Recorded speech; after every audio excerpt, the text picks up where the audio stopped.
My name is Nehemiah, and though I served as a humble cupbearer, this is my journey of rebuilding and faith.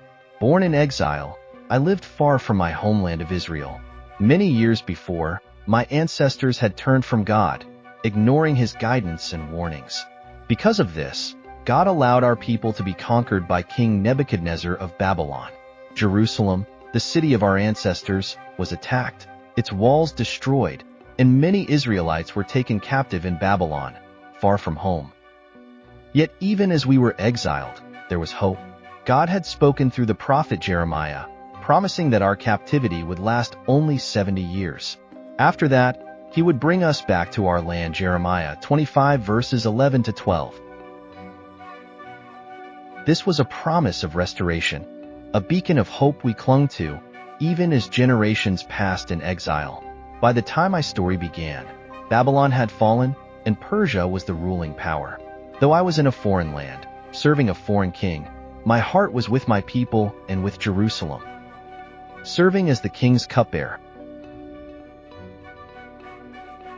In the Persian Empire, I served as the cupbearer to King Artaxerxes in the capital of Shushan, about 800 miles from Jerusalem. My job was not just to bring the king his wine, but to taste it to ensure it was safe, protecting him from potential poisoning. This was a position of trust, as I had the king's life in my hands each day. Though this role offered me close access to the king, my heart was tied to my people, especially those who had survived exile and were trying to rebuild their lives in Jerusalem. The distance did not weaken my connection to my heritage or my people's plight. When my brother Hanani and some men arrived from Judah, I eagerly asked about the condition of our fellow Jews and the state of Jerusalem. I wanted to know how my people were faring and whether Jerusalem was finally restored. Their answer, however, was grim. News of Jerusalem's devastation. Hanani's words struck me deeply. The remnant in Jerusalem is in great distress and shame. The wall of Jerusalem is broken down, and its gates have been burned with fire. Nehemiah 1 verse 3. This news devastated me. Without walls, Jerusalem was defenseless and open to attack. The city lay in ruins, and the temple, though rebuilt, was vulnerable. The people of Israel were meant to be a light to other nations, but the city's destruction brought shame and made us appear weak and abandoned by God. Upon hearing this, I couldn't contain my sorrow. I wept, fasted, and mourned for days, pouring out my grief to God.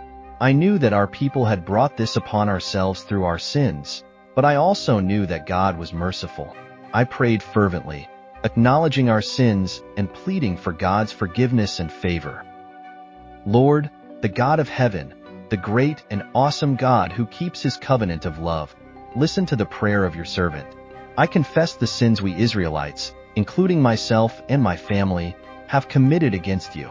We have not obeyed the commands you gave through Moses. Nehemiah 1 verses 5 to 7. I reminded God of His promise. If we turn back to Him, He would gather us back to our land. Nehemiah 1 verses 8 to 9. My heart ached for my people and our city, and I felt a strong calling to be a part of the restoration. Finding courage before the king. For 4 long months, I fasted, prayed, and waited for the right moment. I needed permission and support from King Artaxerxes to leave and help rebuild Jerusalem. One day, while serving wine to the king, he noticed my sadness and asked, "Why does your face look sad when you are not ill?" This can only be sadness of heart. Nehemiah 2 verse 2.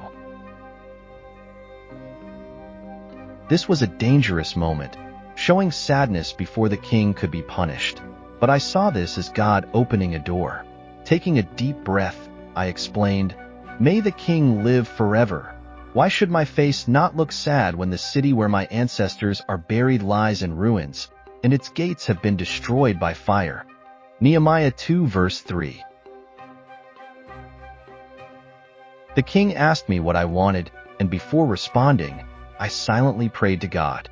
Then, with courage, I said, "If it pleases the king, send me to Judah so that I can rebuild it." The king not only granted my request, but also gave me letters for safe passage and resources from the royal forests. God's hand was on me, and everything I had prayed for was granted. Assessing the ruins and rallying the people. When I arrived in Jerusalem, I kept my plans quiet. I took a night journey to inspect the broken walls and gates, seeing firsthand the damage and understanding the massive task ahead. The city was indeed in ruins. When I finally shared my plans with the leaders, I said, "You see the trouble we are in. Jerusalem lies in ruins, and its gates have been burned. Let us rebuild the wall so we will no longer be in disgrace." Nehemiah 2 verse 17.